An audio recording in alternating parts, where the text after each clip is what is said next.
Welcome to Electrified. It's your host, Dylan Loomis. Quick shout out to my newest patron, Steve W. Thank you for choosing to support the channel. For this xAI and NVIDIA deal that was introed in yesterday's episode, things like this are going to carry more weight going forward if shareholders vote for Tesla to invest in xAI later this year, and you'll understand why shortly. But right now, this is the news, and as far as I've seen, Elon has not denied this one. xAI has increased this funding round up to $20 billion. The financing includes equity and debt in a special purpose vehicle that will buy NVIDIA processors and rent them to xAI for use at Colossus 2. NVIDIA is investing as much as $2 billion in the equity portion of the transaction. However, this deal is unique because it's not just xAI raising $20 billion and then using that money to buy chips from NVIDIA. The way it's structured means xAI is going to acquire these chips without really taking on all of the financial risk directly, meaning it's going to be a lot more friendly for the xAI balance sheet. Now, these numbers could certainly change, but if the total funding ends up around $20 billion, $7.5 billion might be equity and $12.5 billion should be debt. And the debt is set to be structured through this SPV, that special purpose vehicle. It basically acts like a shell company that's going to isolate the debt from xAI's balance sheet. And then it's actually the SPV, that separate entity, that's going to use the money to buy the NVIDIA GPUs. So for the next few years, xAI won't actually own the GPUs directly. Instead, it'll be renting them from the SPV, and that's the plan for the next 5 years. So effectively, xAI is going to pay that rent to the SPV over time, which is going to help the investors to recover some of their investment. And it's actually an asset-backed deal. So it's not xAI and its credit that is backing this deal, meaning if for whatever reason something were to go wrong, xAI's core business is not directly liable. It's actually the NVIDIA GPUs themselves that are backing this deal. And since xAI is not directly taking on this debt, it'll make it easier for them to raise more money if they want to. And with this arrangement, not only will xAI not have to take all of that debt directly on the balance sheet, but it also won't have to put up billions in dollars in terms of a cash outlay up front. The rental structure means xAI's costs will be more predictable. And then after 5 years, maybe xAI will decide to buy the chips outright, extend the lease, or return them altogether. However, as I've expressed some concerns about previously with these circular investment deals, this is another one of those. As simple as it can be, NVIDIA invests into xAI, and in return, xAI is buying, or in this case, renting NVIDIA hardware. Overall, xAI is expected to be renting around 300,000 NVIDIA H100 or Blackwell GPUs. And the speculation right now is that this latest funding round, if it proves to be accurate, could value xAI at $200 billion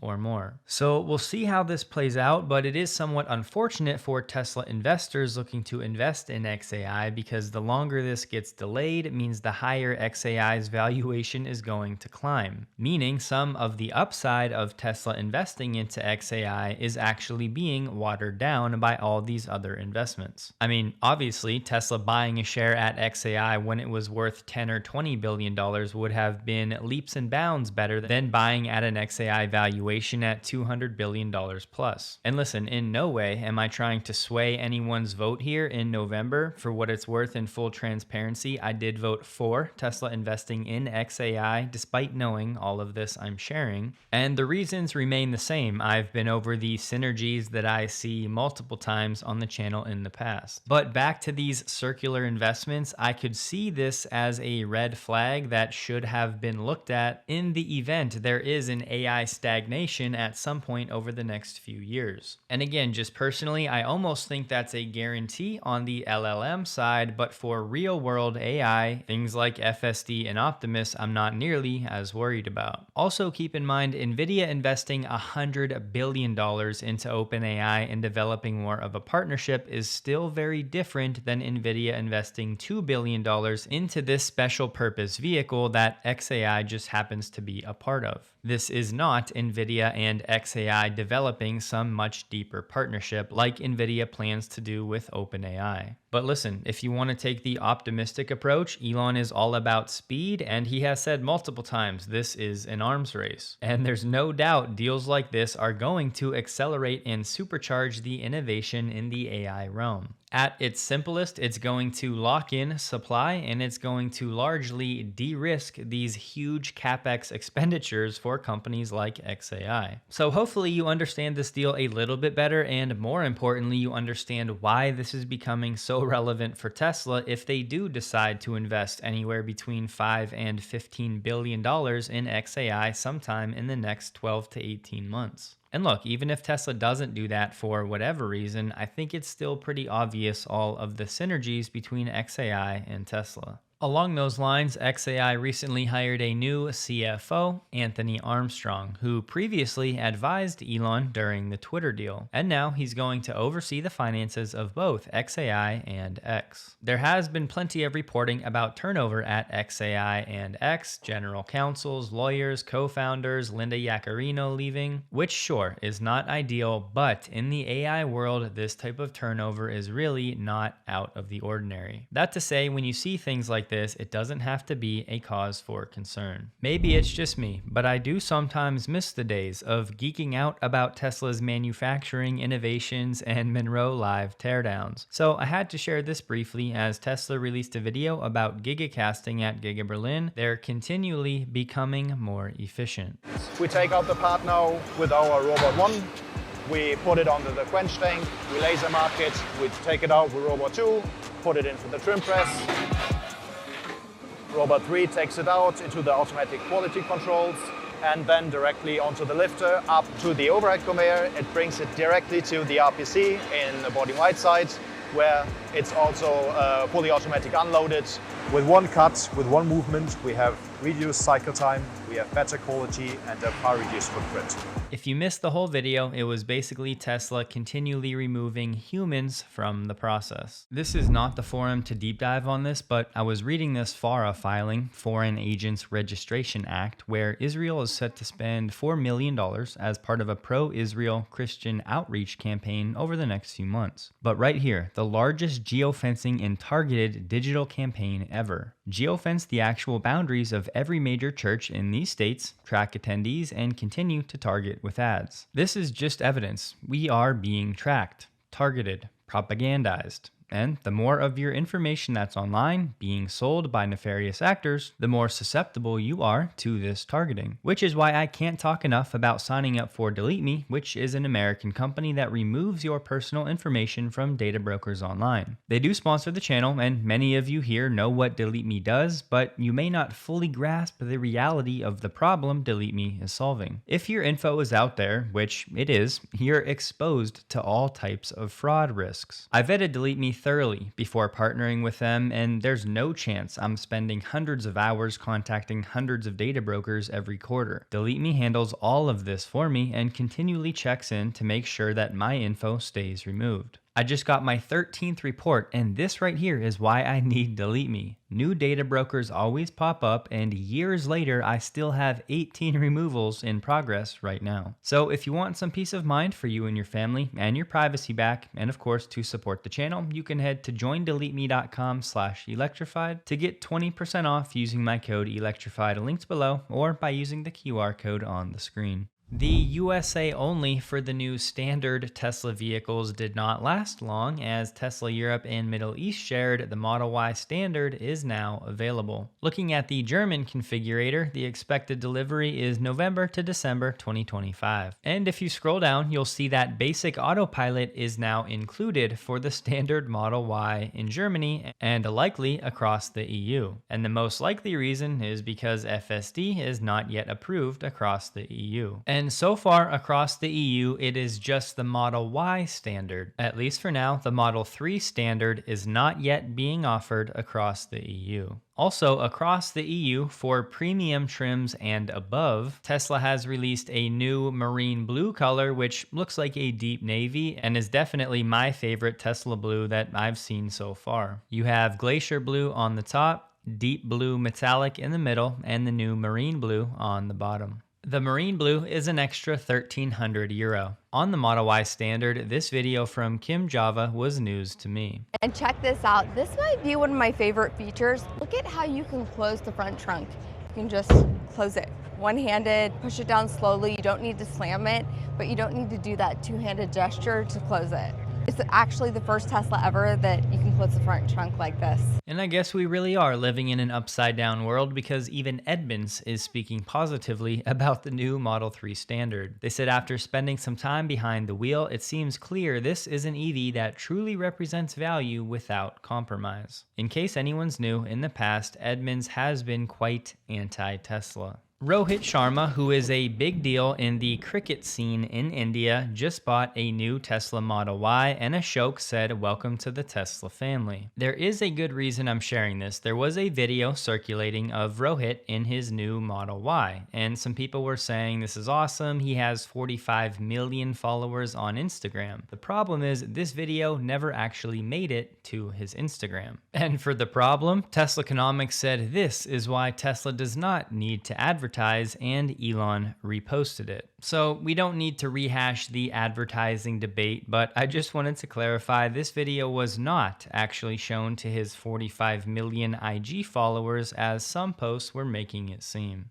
Tesla shared this chart recently, and I just think it deserves a bit more attention. You can see over the last roughly 6 years, the red line is Tesla's sessions per stall per day at supercharger sites, and the white line is the percentage of people waiting. During this time, the percentage of people waiting has gone from around 5% down to roughly 0.5%. And during the same time, the number of sessions per stall per day has gone from around 3 up to around 8. Said another way, Tesla has more than doubled the utilization of its supercharger stalls while reducing the number of people that have to wait by an order of magnitude. So if you're a fan of efficiency, I think you have to by default be a fan of Tesla. And just two reminders, Tesla has plenty of data that they're using to improve the customer experience. And two, being the first mover for EV charging at scale, they have a lot of the prime real estate. And bonus, perhaps most impressively, remember when everyone said Tesla's supercharging business was going to collapse because Elon overhauled the team through those layoffs? Well, fact check, that has never happened, and the supercharging experience has continued to improve. We are at a very exciting inflection point when it comes to autonomy, specifically with Tesla. We have more and more prominent people that wouldn't be classified as Tesla fans starting to talk about FSD. Vitalik, the inventor of Ethereum, chimed in saying second order effects of it being near free to have your car keep driving around and using the street as a parking space are going to be interesting.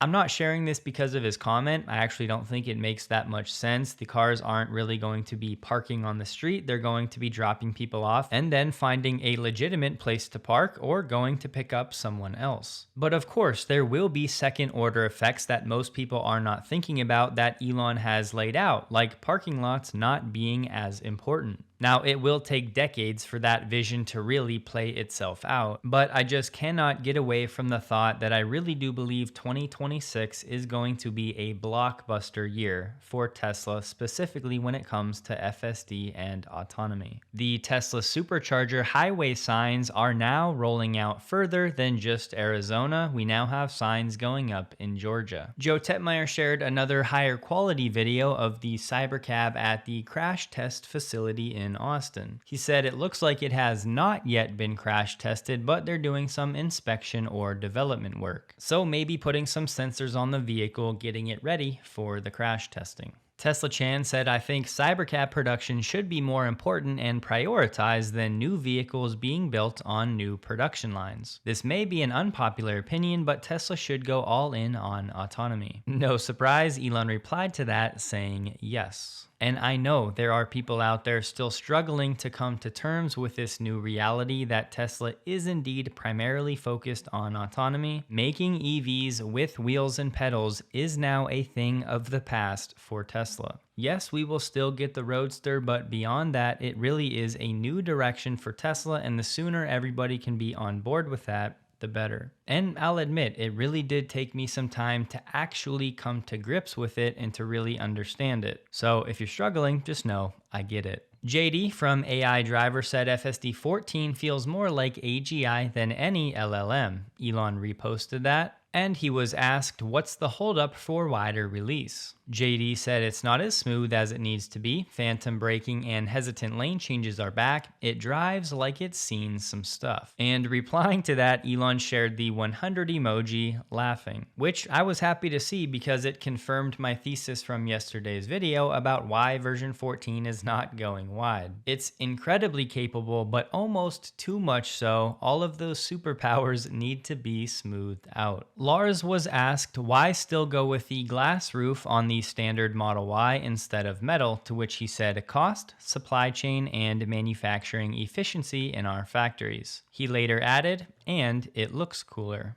As it turns out, Tesla's partnership with Disney for the Tron premiere is deeper than we first expected. Tesla is now rolling out a software update with a Tron Ares UI. To enable it, just go to the toy box and select Tron. So this is actually pretty sick, and I will indeed use it as a party trick when I have passengers, as they will eat it up. But think about the possibilities for robotaxi and unsupervised. Not that Tesla will start running advertisements in the in-car UI, but they certainly could if they wanted to. All I know is a day is coming soon when Tesla taking the time and spending the money to build its own software stack is going to pay off in a big way. Cybertruck owners have been waiting for the B-pillar recording feature for Sentry mode, and that update is finally going out. And that applies to dashcam as well. Elon said in the near future, your Tesla will drop you off at the store entrance and then go find a parking spot. When you're ready to exit the store, just tap summon on your phone and the car will come to you. If you've been watching any of the FSD 14 clips, this really shouldn't be a surprise. The parking lot behavior is so much better than version 13. So actually smart summon and banish should be here sometime later this year. We haven't talked much about this recently, but Tesla has made so much progress on the service side, especially for those that like the DIY options. Yoon Tasai said the team spent a lot of time on shooting tutorial videos and writing documents. We actually used it internally as well, and I serviced my own cars following the same procedure. It's underappreciated how much effort we put into service and maintenance manual and tooling. Tesla North America said all service manuals are free and available on service.tesla.com alongside additional resources like DIY tutorials. Plus, all Teslas ship with a free diagnostics tool on the touchscreen. I'm guessing most people don't care too much about this, but for the group that does, this is all very welcomed progress from Tesla. The 2027 Chevy Bolt EV is now back. It should be available sometime early next year. However, GM is saying the new Bolt will be a limited run model. They didn't say how long it's going to be available, but it sounds like this won't be a permanent fixture in the lineup. It does have NACS natively. It should start under $30,000. It's a single motor, front wheel drive, 65 kilowatt hour battery, should get up to 255 miles of range. They're saying no Android Auto or Apple CarPlay. It'll be on the Ultium platform, and the charging speeds will be up to 150 kilowatts. The Bolt will have vehicle to home bi-directional charging, and the charging port is on the front of the vehicle on the driver's side. If you're wondering what happened with the markets today, a lot of it was likely driven by what Trump said about China. The short of it was that they were being very hostile. Then a few hours later, he said the US will impose a tariff of 100% on China over and above any tariff they're currently paying, which would go into effect on November 1st this year. But times like this are why I love following the news. We should know by now this is likely just the art of the deal for both sides. China playing hardball with rare earths and other materials, and now the US is responding. So a mini trade war is afoot again, but hopefully a deal is reached in the coming days or weeks, and the markets were just a bit spooked and caught off guard today, so there was a quick de-risking. Tesla stock closed the day at $413.49, down 5.06%, while the NDX was down 3.49%. The volume was 17% above the average. Don't forget, check out Delete Me linked below if you want to do what you can to protect you and your family and get your privacy back. As always, thank you for supporting the channel. Hope you guys have a safe and wonderful weekend. Please like the video if you did. You can find me on X linked below. And a huge thank you to all of my Patreon supporters.